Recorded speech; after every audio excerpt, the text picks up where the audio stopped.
Chuck, it's great to see you today. Great to see you.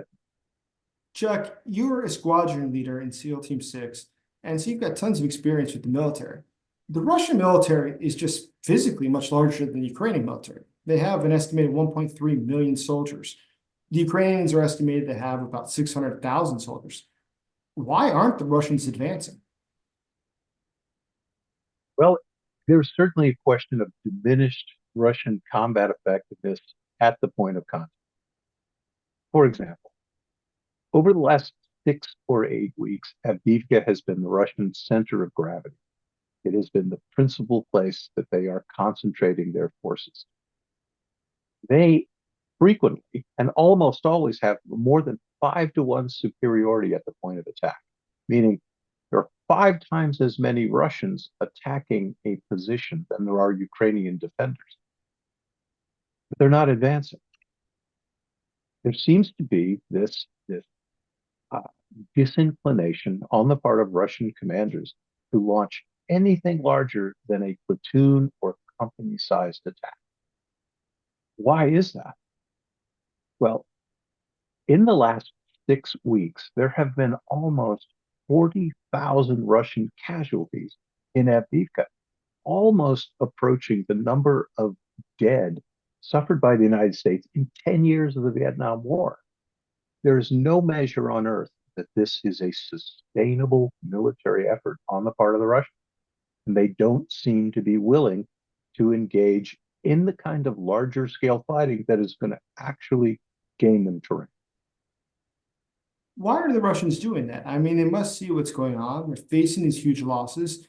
And look at their losses, not only in Avdiivka, Bakhmut, and other places. What is the strategy to this? What are they thinking? There's something that has occurred, and I can't say that this is true, but given the manner in which I am seeing Russia fighting in the places it is fighting, Kupiansk, Kremen, Bakhmut, Avdiivka, or Kyiv, Kherson, I constantly see these small force packets being put forward. Russian forces, their morale is not just abysmal, it is dangerously bad.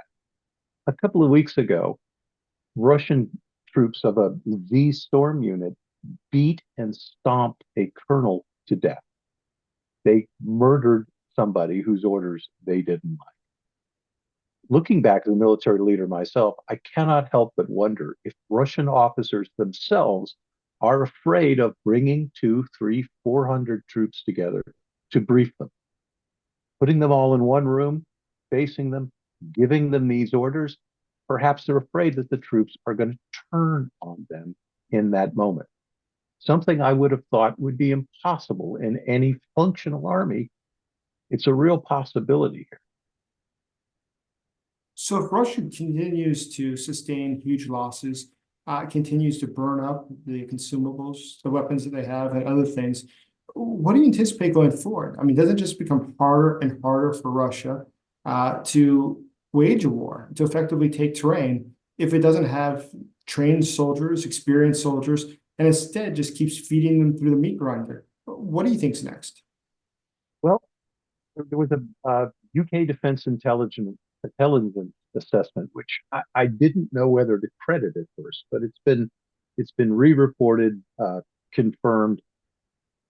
Russia started the full-scale invasion with somewhere above 325,000 troops, somewhere between 350 and 380,000.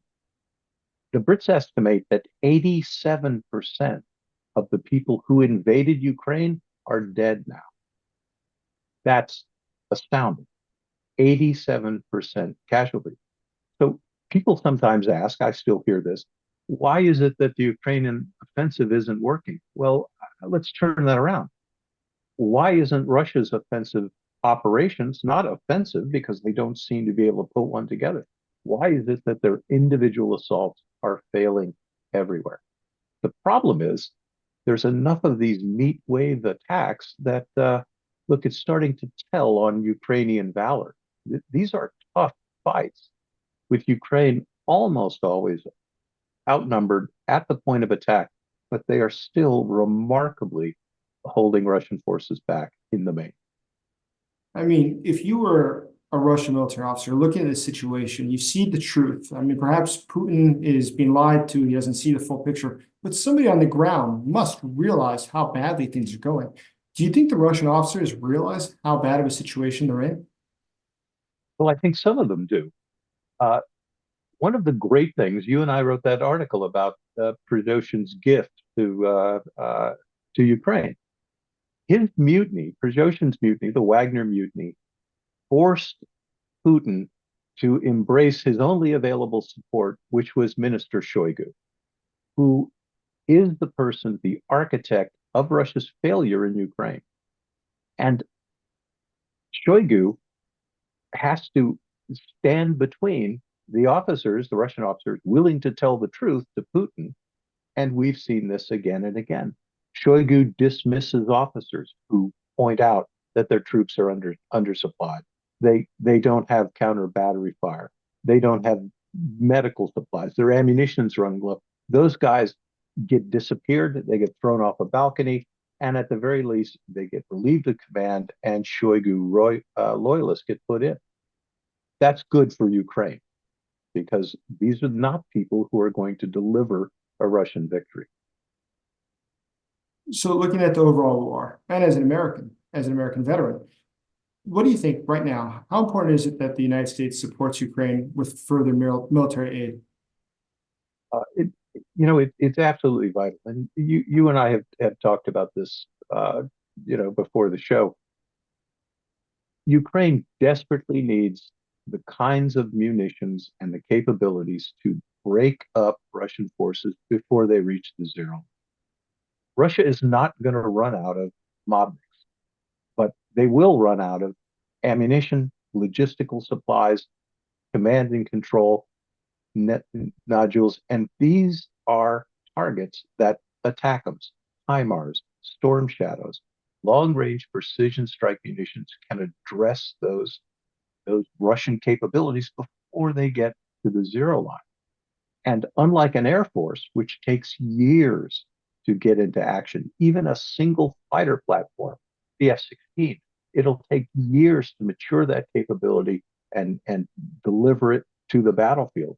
And ATACMS can get there with a push of a button, a HIMARS with a push of a button, a Storm Shadow, one aircraft flying that.